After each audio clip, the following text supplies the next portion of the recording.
Donc c'est pas évident. La solution c'est quoi? Alors regardez ici, je vais déjà vous montrer un début d'explication. Si je prends la flèche blanche plus et que je sélectionne l'un ou l'autre de ces tracés, il y a un truc bizarre, c'est que dans la palette des outils, il n'y a aucune couleur de fond et de contour. Et je dois prendre la flèche blanche plus pour y arriver, parce que si je sélectionne avec la flèche noire, les trois se sélectionnent. Autrement dit, pourquoi est-ce que je dois prendre la flèche blanche plus pour arriver à sélectionner l'un ou l'autre, et qu'avec la flèche noire, ils se sélectionnent tous? C'est facile, répondez-moi, pourquoi? Parce que c'est le même tracé, enfin c'est un tracé transparent. Non. Martin, pourquoi? Quand je clique avec la... Allez, the best of us all. Excusez-moi de parler en normand aujourd'hui. Alors, quand on clique sur n'importe quel objet, s'il y en a d'autres qui se sélectionnent, ça veut dire quoi?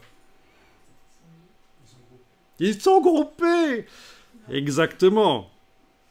Donc, dans la palette des calques, et ça c'est l'astuce, il faut absolument comprendre que ça fonctionne comme ça dans Illustrator, sinon vous n'allez pas comprendre ce qui vous arrive. Sinon quand vous sélectionnez un des objets du groupe avec la flèche blanche plus et que vous essayez de lui mettre une couleur de fond par exemple, de contour dans ce cas-ci, parce qu'il n'y a pas de fond, donc ça marcherait si je mettais un fond, mais une couleur de contour, voilà, je mets du rose. Ok, il y a du rose sur cette forme-là. Vous voyez le rose? Non. Là, donc, je mets du brun. On ne voit pas du brun? Non. Pourquoi? Mais parce que non seulement ils sont groupés, et là j'annule les deux choses que je viens de faire, l'application de couleur sur le contour, ils sont redevenus sans contour en couleur. La chose qui se passe ici, c'est que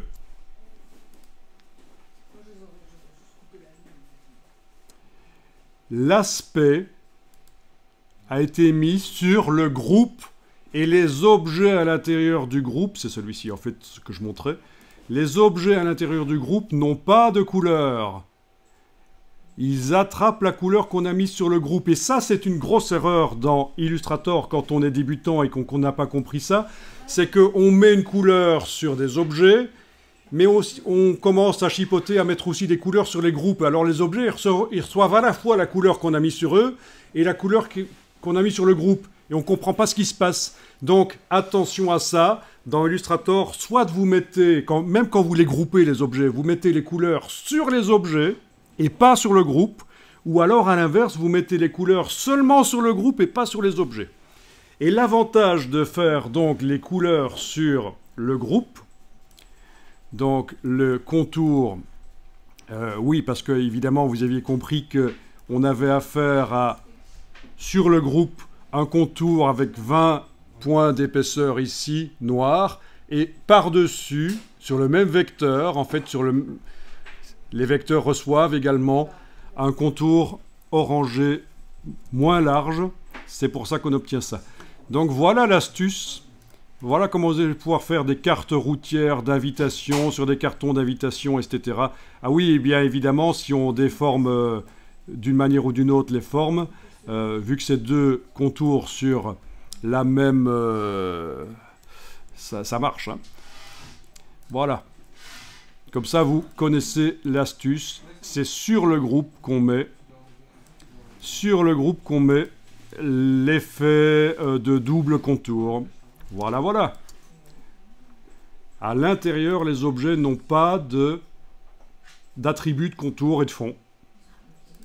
Ça, c'est super intéressant de voir que ça fonctionne comme ça.